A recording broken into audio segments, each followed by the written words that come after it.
പക്ഷെ പണ്ടേ മുതൽ ഇപ്പൊ ചെറുപ്പം മുതലേ ഭയങ്കര കലാപരമായിട്ടുള്ളൊരു കുട്ടിയായിരുന്നു പൂജ. കലാപരമായിട്ടുള്ള കുട്ടി, കലാകാരിയായിരുന്നു പൂജ. ഡാൻസ്, പാട്ട്, എല്ലാ എന്താ പറയാ, എല്ലാ പരിപാടിക്കും, നാടകം, എല്ലാ പരിപാടിക്കും പൂജ പൂജ എന്നുള്ള പേര് ഫ്രണ്ടിലുണ്ടാവും ഇല്ലേ. അപ്പം അപ്പന്നെ വിചാരിച്ചതാ ഞാൻ ഇങ്ങനൊക്കെ തന്നെയായിരിക്കും ഭാവിയിൽ വരാൻ പോണത്. ഞാനിപ്പോ മറ്റേ ആങ്കറിന് ഇത് കിട്ടിയത് ഓർമ്മയുണ്ട്.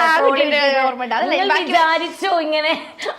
വിചാരിക്കുന്ന സെൻസ് ഇപ്പൊ നിനക്ക് എന്തായാലും ഞാൻ മറ്റേ പണിക്കൊന്നും ഞാൻ പോകാൻ പോകില്ല, ഈ ഒരു ഫീൽഡിലേക്ക് ഞാൻ തിരിയാന്നുള്ളത്. പിന്നെ അത് മാത്രല്ല, അമ്മയും പണ്ട് പറയായിരുന്നു കുപ്പയിലെ മാണിക്യ കല്ലാണ് പൂജ എന്ന്. അതേപോലെ എന്റെ അമ്മ പറയാ, എന്നോട് പറഞ്ഞിട്ടില്ലല്ലോ.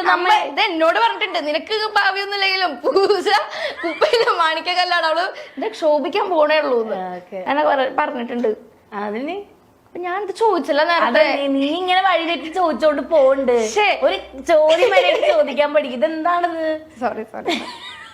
ഇപ്പൊ പൂജ ഒരുപാട് സ്ട്രഗിൾ ചെയ്തിട്ടാണ് ആക്ച്വലി കൊച്ചിയിലോട്ട് വന്നത്. ഇപ്പൊ പറയേണ്ട 20ാമത്തെ വയസ്സിൽ എത്തിയെന്നുള്ള ഒരുപാട് സ്ട്രഗിൾ ചെയ്തിട്ടുണ്ട്. അത് എനിക്ക് നന്നായിട്ട് അറിയാം. അപ്പം ആ സ്ട്രഗിൾ എന്തായിരുന്നു ഇവർക്ക് അറിയാൻ വേണ്ടിയിട്ട് ഒന്ന് പറയും. അല്ല, സ്ട്രഗിൾ എല്ലാവർക്കും എല്ലാവരുടെ രീതിക്കുള്ള സ്ട്രഗിൾ ഉണ്ട്. ഇപ്പൊ നിനക്ക് നിന്റെ ലൈഫിൽ സ്ട്രഗിൾ ഉണ്ടായിട്ടുണ്ട്. ഇപ്പൊ ഞാൻ ഇവളും സെയിം വീട്ടില് ഒരമ്മ ഒരച്ഛൻ ആണ്, നമ്മൾ അങ്ങനെ ജീവിച്ചിട്ടുള്ളത്. എനിക്ക് ഇനിയൊരു അനീതി ഉണ്ട് കേട്ടോ.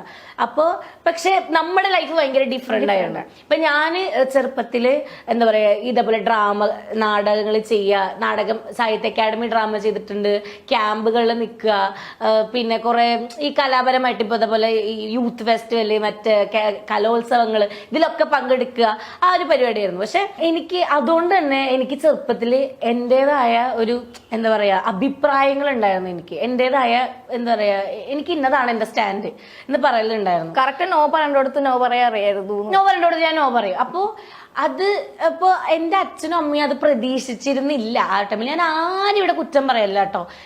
ഇതാണ് ഉണ്ടായൊരു സംഭവം. അപ്പോൾ ആ ടൈമിൽ ഇപ്പം എൻ്റെ അമ്മയും എൻ്റെ അച്ഛനും അവരൊരു ഐഡിയോളജിയിലായിരിക്കും അവര് വളരുണ്ടാവുക. അപ്പൊ അവർക്ക് ഒബ്വിയസ്ലി അവരുടെ കുട്ടി ഇങ്ങനെ വളരണം എന്ന് അവർക്ക് ആഗ്രഹം ഉണ്ടാവും. അതിൽ അവരോട് ഞാനൊന്നും തെറ്റ് പറയല്ല. പക്ഷെ ഞാൻ ഒരുപാട് ആൾക്കാരെ കണ്ടും ഒരുപാട് സ്ഥലങ്ങളിൽ എന്താ പറയുക എക്സ്പീരിയൻസ് കിട്ടിയിട്ടും നമ്മളും ഒരുപാട് വളരുമല്ലോ.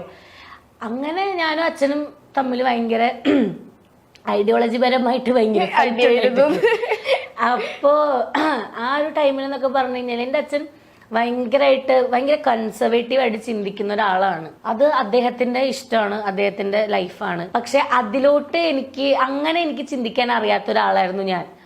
അപ്പോ കുറെ ഒരു ലൈഫിന്റെ കുറച്ച് ഭാഗങ്ങളൊക്കെ എത്തിയപ്പം കുറച്ച് ഫിസിക്കലായിട്ട് അച്ഛൻ അടിക്കേണ്ട പ്രശ്നങ്ങളൊക്കെ വന്നു. പക്ഷെ അത് അച്ഛനും അത് വേദന ഉള്ള അച്ഛന് വിഷമമാണ് ആ കാര്യത്തിൽ. ഒരിക്കലും ഞാൻ അച്ഛന് കുറ്റം പറയില്ല. ബട്ട് എന്റെ ലൈഫിൽ ഉണ്ടായ ഒരു കാര്യം പറയാം.